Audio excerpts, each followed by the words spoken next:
काय गंज लागला काय? याचा ना नेहमीचाच आहे, काय ना काय सारखा अडतो याचा. करलीच्या काटा सारा झाला.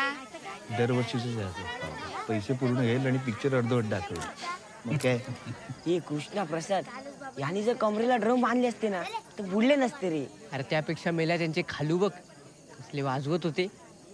गोकुळाष्टमीला बोलवायचं काय ना? अरे सल्ला जुना सगळ्या चित्रपटाचा सुकाट करून टाकला.